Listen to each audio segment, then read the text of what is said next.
I know I've been here once because I had rode the bus when I was here last time. Yeah, because the Civic Center is not too far from here, right?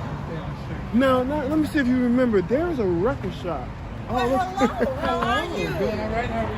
And why are you not in school? Oh, what? Are you? Okay, I'm just retired.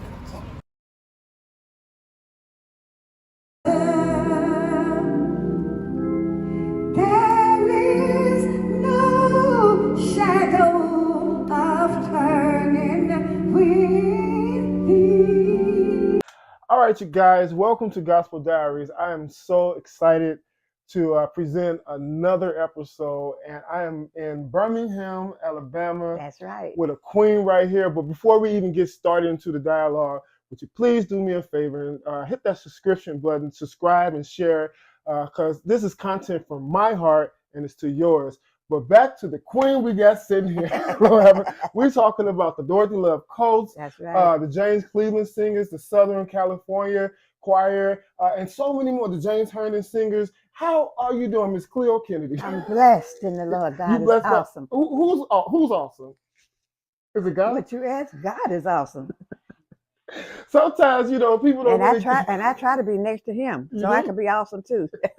You are awesome. We can definitely tell that God has touched you He has. with his finger of love, because Praise He's God. blessed you with an incredible gift, and we're so grateful that you didn't allow it to lie dormant. No, But you have blessed so many people that's the truth. with that talent. Everywhere. And I'm so excited that we have this opportunity, because we're going to delve into the wonderful world of the gospel harmonettes. But before we do that, I think that it's befitting to get the preliminaries out of the way. So let's talk about your upbringing. Where were you born? Let's talk about your humble beginnings. I was born right here in Birmingham, Alabama, and I stayed here. And with my mother and my father passed away. My mom took care of all of her children because he had a stroke and couldn't do nothing. And she had to take care of him and raise us and everything. But she did a wonderful job because she kept us in church. She didn't send us to church. She took us to church. Mhm. In a way. I had two sisters and one brother. Mhm. So there was four of us. Mhm. And all of us was born right here in Birmingham, Alabama, Mhm. raised in Birmingham, Alabama. Mhm. And after I got out of college, I went to Miles College for a year. Then I moved to Milwaukee for another year, and I went to Milwaukee Area Technical College for a year. Wow. And then I moved back from Milwaukee back here. Well, I went to California. Mhm. When I came back, I went to California, Mhm. and that's where I stayed until James Cleveland passed away. Oh, wow. And after he passed away, then I came back to Birmingham, to where I was raised You came from. back home. I came back home. And no place like home. No place like home. Our children were growing up. Mhm. You couldn't just do anything. You couldn't say anything. You couldn't get in a grown people conversation or none of that, because you might get knocked out the window. And you just had to be in a child's place. Mhm. And they would tell you quick, if grown people are talking and you stand there looking, they'll tell you, go play. Mhm. This grown folks talk, Mhm. and you don't have nothing to do with that. Mhm. Stay in a child's place. Mhm.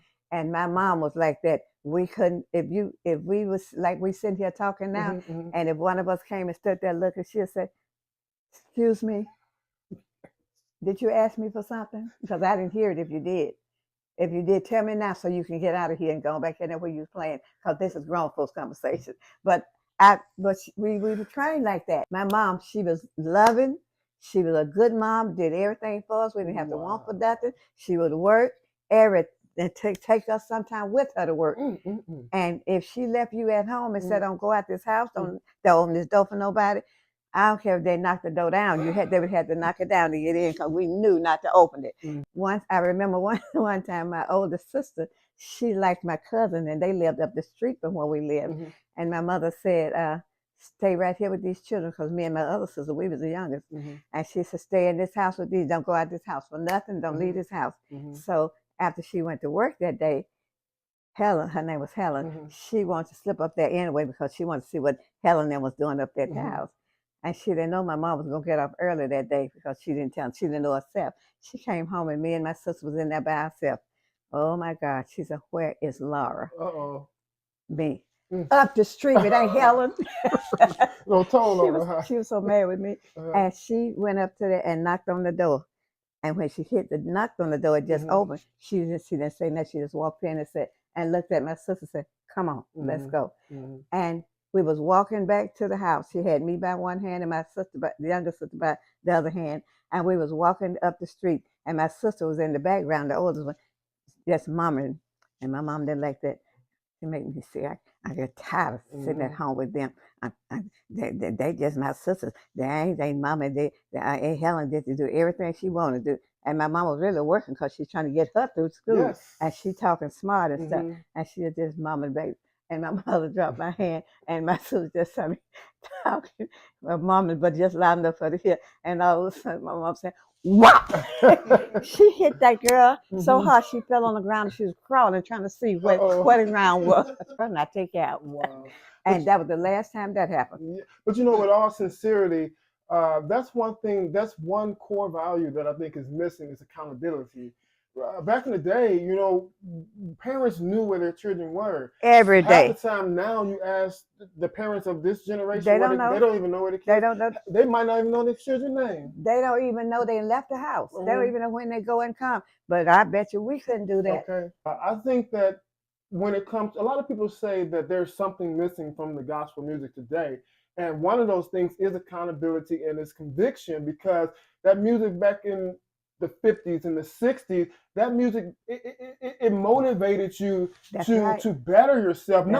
That's from my perspective. Right. I don't want to offend anyone, but it's just, you know, how I feel. And I feel that that's what's missing. And that's why it's so much chaos in the world today. That's exactly what's missing. And then they're coming out with all this rap and all this other stuff. And the older people, you know, they're not getting anything that they need to hear because they never went into rapping and stuff because they didn't know nothing about it. They hadn't heard no rap before.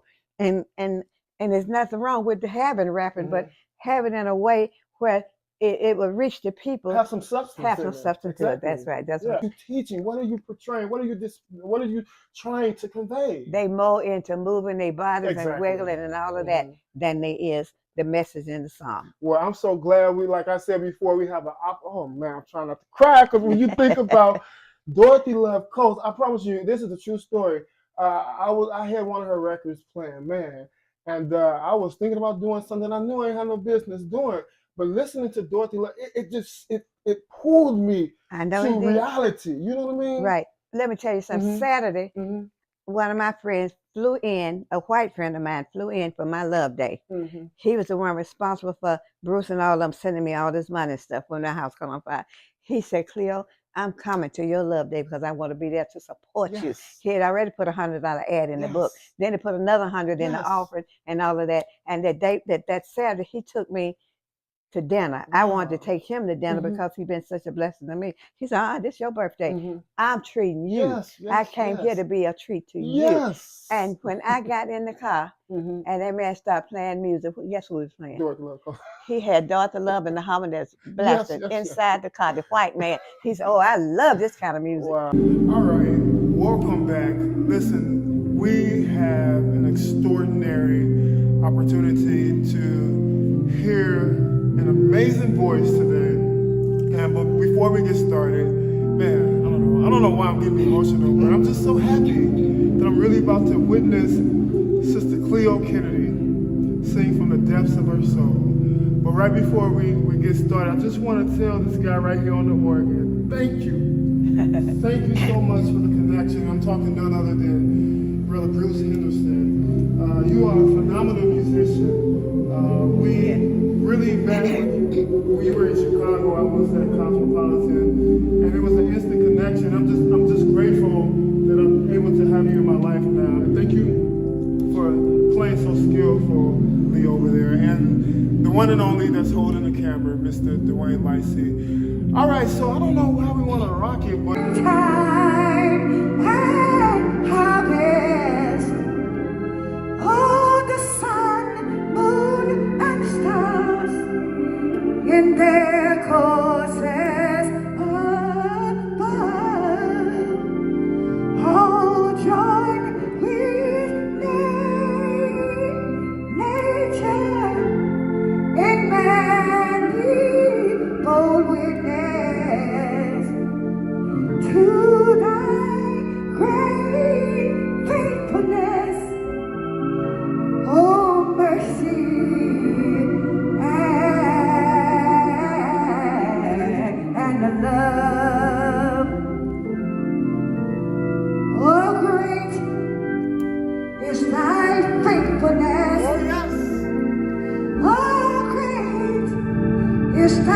faithfulness, morning by morning, new mercies I see. I ever needed God's hands have already provided. Great is thy faithfulness, O God, unto me. For great is thy faithfulness. Oh, great is thy faithfulness. Morning by morning, new mercies I see. I ever needed God's hands, God's hands, God's hands, God's hands have already provided. Oh, great is thy faithfulness. Oh, great is thy faithfulness. Oh, great, oh, great, oh, great, oh, great is thy faithfulness. Oh God, oh God, oh God, oh God,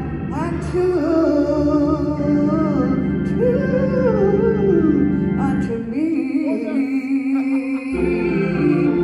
I think that the writing comes out of whatever condition I find that I'm surrounded with a lot of times. I can give hope and more or less guarantee it through God because I've lived in hopeless despair and I was delivered. You see, now I can talk about depression.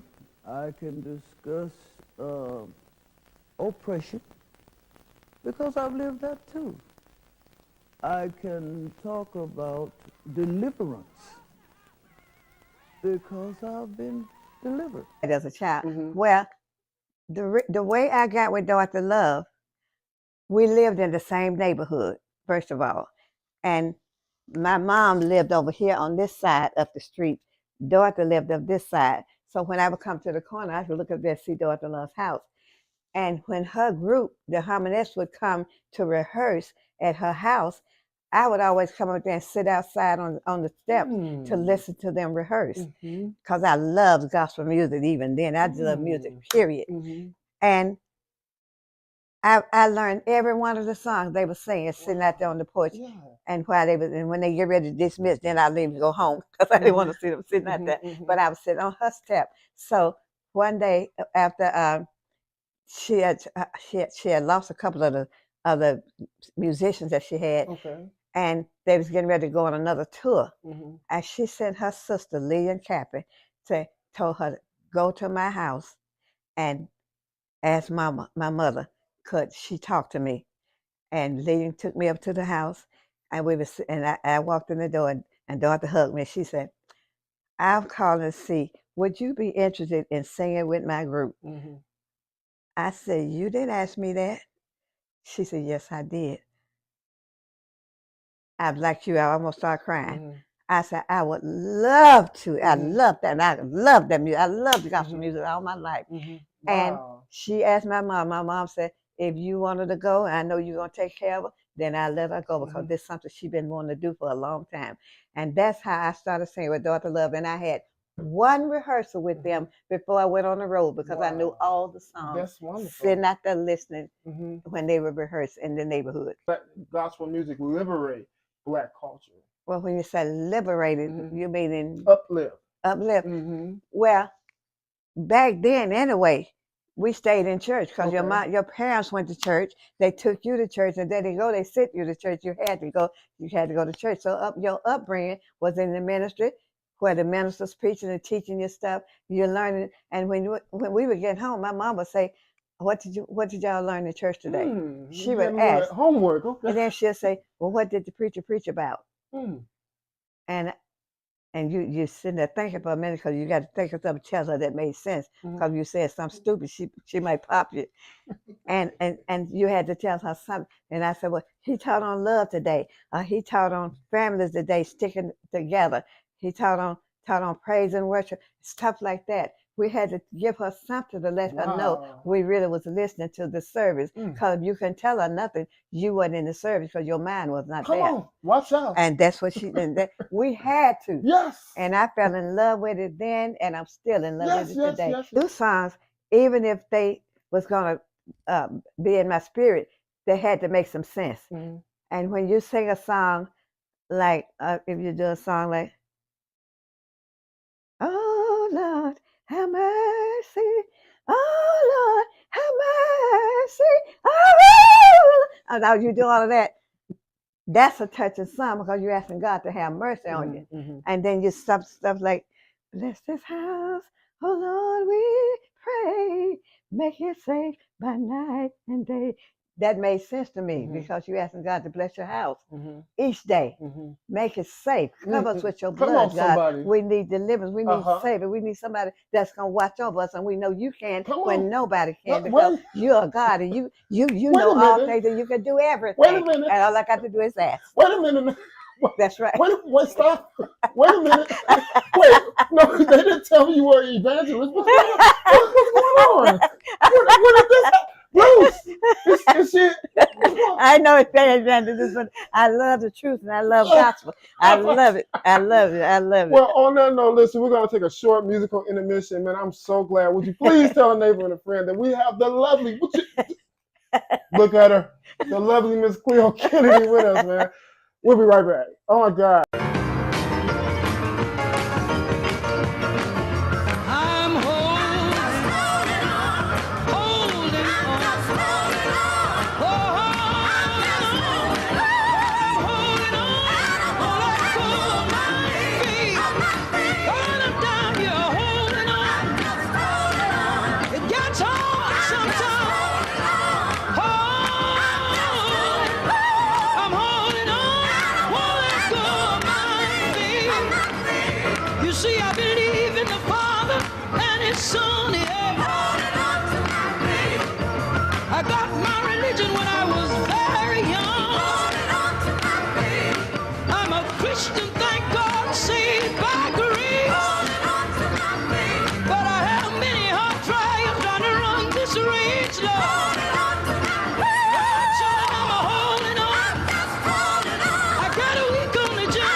All right, so it's recorded that in 1940, that was the year that five courageous women, Mildred Miller, Odessa Edwards, Willie Mae Newberry Garth, Right. Vera Knobb, and Evelyn Starks Hardy Very, at the very piano. Cobb. Cobbs, Uh-huh. okay, at the piano, Evelyn Starks, and they organized the gospel harmonettes. Right. Now, I use the word courageous because of the uproar that was caused by the gospel blues in that era. Right. Because it was so, you didn't want to do too much to be too edgy at that Right. particular time, Exactly. because they was really reluctant to even bring a gospel type of song or Right. style, in the That's true. most Protestant church. Well, the South was a little bit different, Right. because they were already adapted to like a lot of blues and things of that sort, but not in the church per Right. se.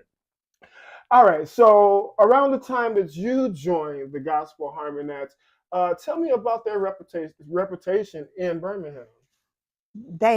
When Dorothy brought me to the group and put me in, they automatically, right away, looked like everyone I fell in love with me. And that was to the point where I was saying, I ain't no child, I'm grown too. Okay. They was telling me, come back up, don't go over there. So men be sitting up there talking and stuff, and they be waving, I wave back, get over here. I can't speak.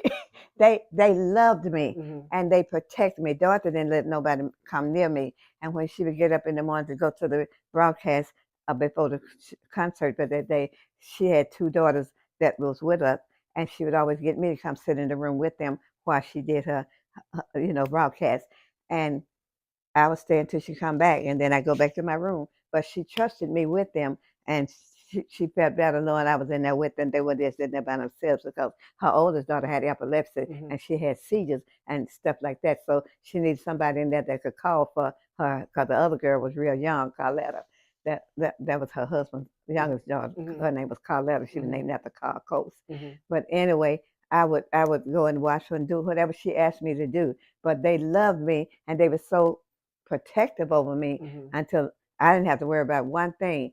And I remember one incident. It was funny to me. I still laugh and I see it. We was in this particular hotel, and I was sitting in my room making a towel roll out of towels, sewing it on my hand, and these police came up on that floor, and they had the right room number, but the wrong room. They was not my room had the same room number to the room on the floor that they was looking for, and they knocked on the door, and at first I didn't say nothing because I knew Milton right across the hall, and I knew it wasn't them, and he knocked again, and I didn't open the door for anybody because they always said, don't ever just open the door for anybody. All of them they tell you that. So I didn't open it. They took their foot and they kicked that door open. And I was sitting on the side of the bed with this towel rope in my hand. And I knew Milton was across the hall. And I had a towel up like this. And I said, them too. Lord have mercy. They said, well, if they took you to jail, we'd all been to jail for nothing. I wasn't going by myself, I tell you that. They knocked that door open. And I couldn't think of nothing to say. It scared me so bad, I just started saying, them too, and pointing to their door. Did they take y'all in custody? No, they had the wrong room. They apologized. So even when I went down the next day, they wanted to give me free food and everything. Did you take it? Never mind. Okay. I know the answer now.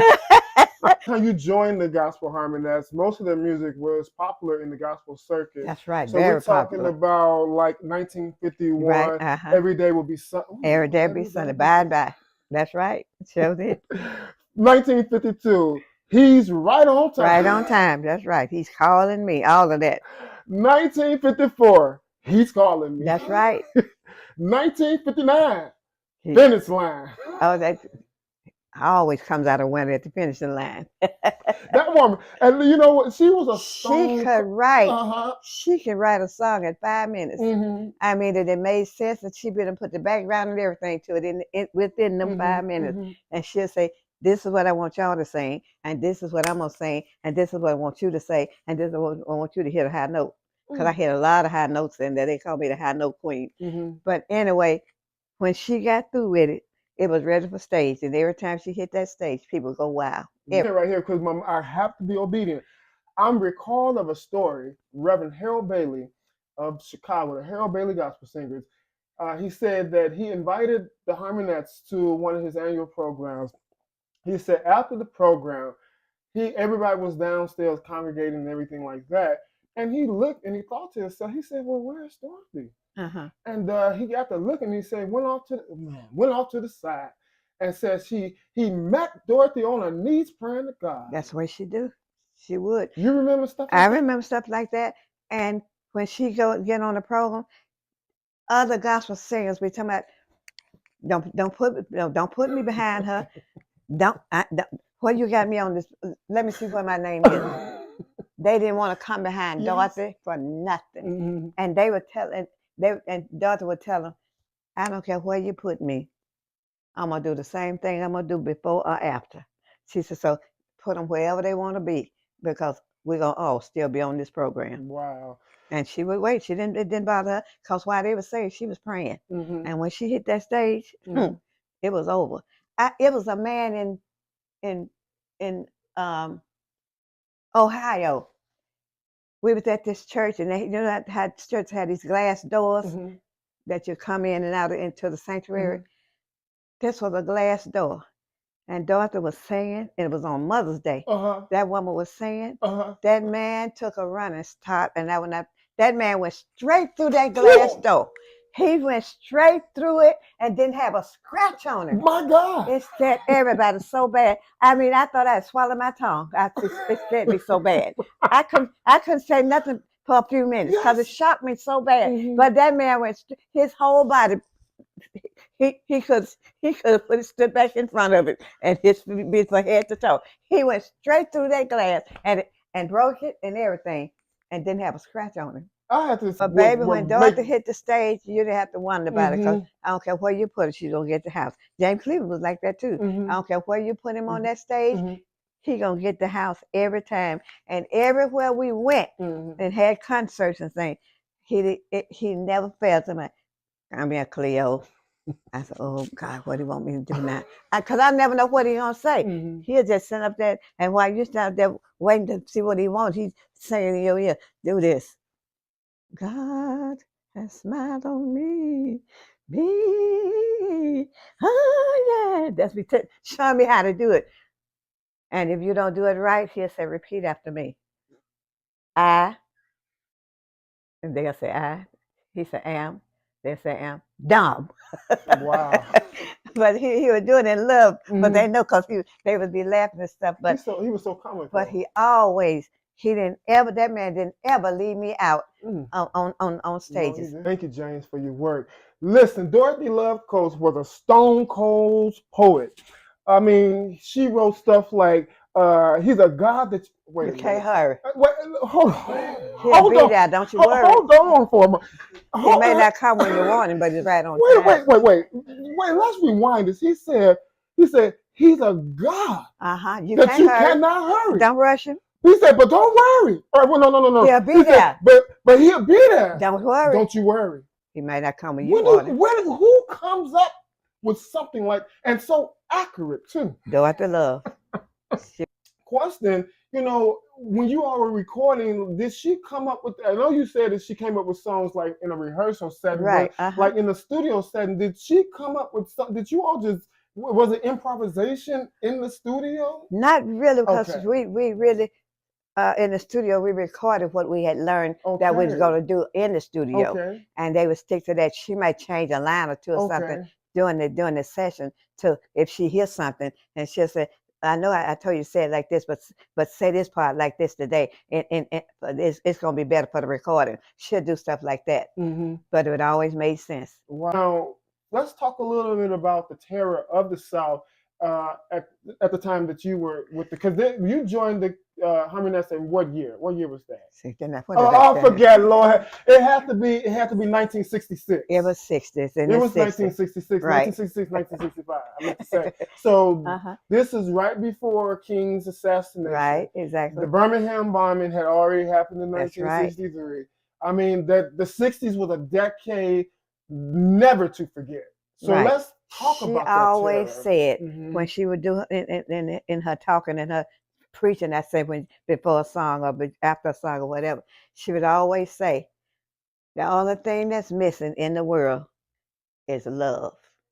Real, genuinely, to the heart, love for one another. She said, if we would learn how to love everybody, regardless of race, creed, or color, because God made every one of them and He gave everybody the color He wanted them to be. So who are you to say I don't like you because you black? Who are you to say I don't like you because you white? You didn't make you and I didn't make me. So God made us all. So y'all need to learn how to love everybody, because if you're going to see Jesus, that's what you're going to do anyway. Other than that, you're hell bound. And she would tell them that, and she would put it in all her speeches about, the stuff that was happening in the South and how people was, fighting the people and teaching the children all this hate and stuff, and not letting them don't want them to go to school together, don't want them to do anything. You can't, they don't even go to the same churches. Black people don't even want to go to the white church, and the white church don't want to come to the black. No integration. That don't make no sense. That's integration.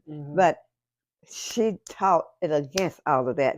Every time she would get up, she would have something to say about it and why it's that way and how it should be. She always left with that. She'll let them know what they should be doing. Commuting back and forth across the country. Let's talk about those road trips. Who drove? What kind of car did you drive? Well, they had to get the best kind of cars to put on the road, because there was a lot of traveling and stuff. And Dorothy Love's husband used to drive for Harmonettes, but he also was sung with the Sensational Nightingales, because he was a nightingale, and he sung bass with them. But anyway, when they didn't have concerts, he would drive on the Harmonettes so that we could sleep and rest up to get to where we're going. How long was these road trips? Like, did you? They was different. It depended on where you're going. But baby, we rode, and they would pack the trunk.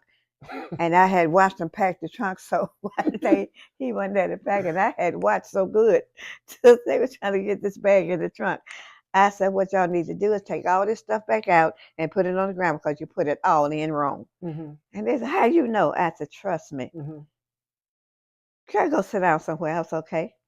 And I waited. They toughened to try to get all these bags in there, because you got to get everybody's bag in there, because all of them got to go. But I had watched car turn these bags certain ways to get it in there to make it fit, and I had mastered that thing, and they didn't know it. So they worked that there. Looked like about an hour trying to get the bags in the car. I said, now, if you want to get it in there, I'm gonna tell you what to do. You can do it if you want. If you don't, you ain't gonna get it in there. We're gonna be late leaving. So what you say do? I said, take that bag right there, that big one right there, and put it all the way back up in the far back as you can get it, and take that little bag and put it up on top of that big one, and so you have space in front of this big bag. Then put the next big bag in that next, and then put a bigger bag on the top of that one, because it's a smaller bag. And when they got through, everyone I went in there, they looked at me like I was crazy.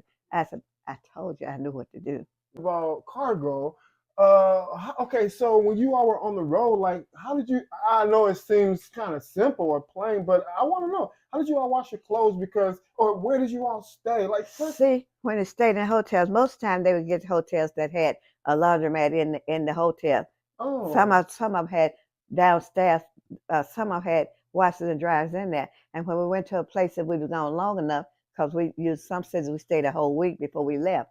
So they'll find a laundromat and pick one day to go and wash up all your stuff at the laundromat, fold it up, put it back in your bags, and then you're going to the next city. It was a method. Wow. You just had to know, how long am I going to be in this city? We're going to be here 3 days. We're going to be here 7 days. Wow. We're going to be this one 2 days. So we all right with that. And you didn't need no clean stuff until about almost the end of that week, because you got enough clean stuff in your bag to use, for the week. And that's what we did. And if you messed up one of your robes or whatever, if you was in a city for like a week, you had time to put it in the cleaners and get it back the next day. So that's what they did. Okay, now who was the navigator? There's always one in the group they always had one in the group that's gonna deal with the finding the laundromats and all that stuff like that, from the people at the desk downstairs. And they would tell you where to go. And then they had these shuttle buses that would take you and come back and get you and bring you back.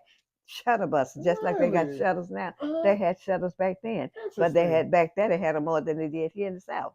But they had them, and you learn the method, and then you work it, and that's what we did. So who did most of the driving on these cars? all of them could drive, but me Don't and say Billy. all them. Oh, okay, but you all said them, but. Okay. but me and Billy. Okay. But I had to sit in the middle most of the time because I didn't drive, and they want to sit by the window so they lay their head up against the window to sleep. And I said to myself, "Oh, sleepyhead, son." I'm tired of sitting in this middle. I want to sit at the door sometime. I want to look out the window too. Your hand away. I can't remember not one time the group got in an argument where we was fussing and ready to fight and all that. In Dorothy's group, that never happened when I was in there. Wow. Not one. I'll tell you what happened one time. We was recording, and we was in Nashville, Tennessee, and the group was all around the mic, and I was in the center. And every time they would sing, my voice would travel over theirs, and then they moved me back a little bit. Then they do it again. My voice still traveled over theirs because my voice was keen and it was high. So every time they would get ready to tape it, my voice would be louder than the background. So the last time the man said, "I tell you what I'm gonna have to do." He said, "I don't mean no harm." He said, "But if we want this song to come out right on the taping, we're gonna have to move you all the way back to that door back there." They made me go all the way, and I was back from where we are now to my window back there.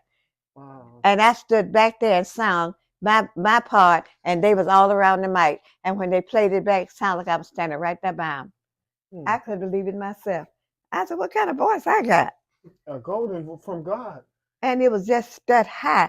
And they way back there. I said, I ain't never had to sing integrated. You know, like your gift, you don't inherit it. You don't inherit something so precious as your gift. Because you can't pass that down the line. Right. That came straight from God. It came from God. I said, "God, can you tone me down a little bit?" Because they integrating me now. Okay. I don't like singing back here by myself. And all them up there, they can't put their arm around me like I put mine around them when we sing and stuff. I'm back here by myself. I got to hug the door. So on VJ Records, I believe it was in I'll say circa 1966. You led a song, "I'll Tell It," with the Gospel Harmonettes, and what an out of sight performance that was. What do you remember about that first recording with the Harmonettes? Baby, I was so honored. I didn't know what to do. I said, "Lord, I'm finna sing on a real record." Really? A real record. Okay. These other folks got records. I said, "I'm on a record now." Now, give me credit. Buy my record. But it was an honor. I felt so good behind it, and they played it a lot too. Really? They was playing it all out of town and everything. People was playing it, and they was calling Dorothy, telling her, "I love that song." I tell her, "What's that lady's name?" And she said, "Cleo Kennedy." Did you hear it on the radio ever? Yeah, I heard it. I heard. Yeah. What was the station that they had here? Do you remember? What was Far Station? WAGG, WAYE. Oh wow. AYE. Wow. Sure did. All right, so 1967, you did a song entitled "Give Me Strength." Now, your voice detailed a very youthful Cleo Kennedy, but it didn't include the eloquence of that didn't exclude the eloquence of your delivery. Literally, I had to listen to it, of course, as I was prepping for this interview. And I must say that it fortified me. Like I was so inspired. Right, if when the I Lord, heard your voice. If the Lord give me strength, I'll make it. Yeah. Yes, I will. That was it. And you know, get out of my notes. What that say? What that say right there? That was the line that pulled me. That's right. If the Lord give me strength, I'll make it. Yes, I will. All right. So now, also, you had the privilege and the honor of sharing lead with the iconic Dorothy Love Coates. One song that I think is remarkable is "Human Bondage." Oh, remember that? Yeah, I remember. Let's talk a little bit about that. Human bondage. Dorothy used to talk about. She used to teach us about all these songs that she write. She didn't just teach the song. She stopped at a point in there and talked about it and told us why she wrote them a lot of times and what it meant to her. The reason why God gave it to her to record. And she would talk about it. And like she said, the Lord give us strength. We can always make it because He done gave you strength to make it. And He done gave it to you, but it's up to you to receive it. And if you receive it, you'll make it. If you don't receive it, you ain't gonna make it. So That's the way she taught stuff. So she gave you the meaning of it. A lot of fun. And listen, Gospel Diaries, if you all never heard the song, please take a listen to it because Human Bondage, it really colorfully and very descriptively, it depicts just the inequality that was, well, it's still inequality Right. still today, but it was a very personal a scope into, the past of what was going on. So I think that was a remarkable time. Right. But I forgot to ask you this. When you joined the group, from your memory, who was the personnel? What was the roster? What was the what? Roster. Who were the members when you joined? When I joined, Dorothy Love, Mildred Howard, Willie McGough, Lady McCaffrey, Lady McCaffrey, Johnny Gaines, because Evelyn wasn't there no more. Mm-hmm. And Evelyn, she was the only one. Evelyn and Vera Cobbs. I took Vera's place. Right. Okay. Mm-hmm. Okay. So those are the only two that was not singing with the group. The rest of them were still with me. But did you ever get a chance? Did you ever get a chance to sing? And Evelyn actually back you up, or how? No, because when Evelyn stopped singing for the group, she stopped playing for this. What's that big church? Sixth Avenue. She stopped playing for them. History on today. Sixth Avenue. Okay. She stopped playing for Sixth Avenue, Mm-hmm. and she was never with the group no more Mm-hmm. after that. Mm-hmm. So I have a discography. Brother Dwayne over there, I'm sure you know which one I'm talking about. The one from 1943 to 1969. I can't think of the guys. The two books. Exactly. Yeah. Yeah. So I mean, it's a beautiful attempt to collect everything.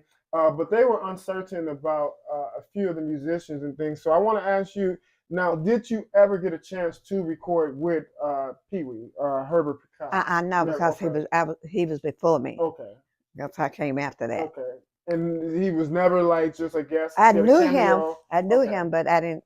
He was singing with Dorothy. I wasn't with her at that time. Mm-hmm. And 1943 was when my birthday was, when I was born. Okay. Wow. 1943. And last but not least, before we move on to the Herndon Singers and James Cleveland, let's talk about Dorothy's playing. A lot of people don't really pay attention to that, but that woman could show up. She can play. Yes, now, she can play. She can play in the rehearsal. She played in the rehearsals. Really? A lot of times in the rehearsal. And the musicians, they didn't get it till we got going where we going, and then she'd get a room and we go in and she'll teach them a song. Then they learn to play it right then. Mm-hmm. But she been rehearsed with us with the piano in her house because she had a piano in her living room, and we all just sit around and learn the songs right there. And she would play it and give everybody parts and everything. Wow. She sure did. All right, you guys. I hope you all are enjoying this. I'm thinking I've never done this before. I think I'm gonna do 2 parts because there's no need, and it's impossible to leave out any of this. And I need to share it, but I want to make it a suitable length so that people can watch one half and go back to the other half. But we're gonna do, because I'm not gonna cut and paste too much out of this because we're talking good on tonight. Or we're nighttime. Is it? What time is it? I told Bruce, I said, I don't know what he's looking for. I said, I hope I can answer his question. Oh, you did wonderful. And he told me, he gonna come from the beginning when you was born and where y'all was living and all that. So that he gonna ask stuff like that, and he doing just that. You was right one time in your life. Hey, listen, for you guys out there, I want you all to see. She's talking about the one and only Mr. Bruce Henderson. Yeah. That is the maestro right there. We will hear from him later on. And matter of fact, we got this guy right here. You should know who that is. That's Mr. Roaches himself. Wow. Dwayne Lacey. Wow. And on that note, we'll be right back, and we'll see you later.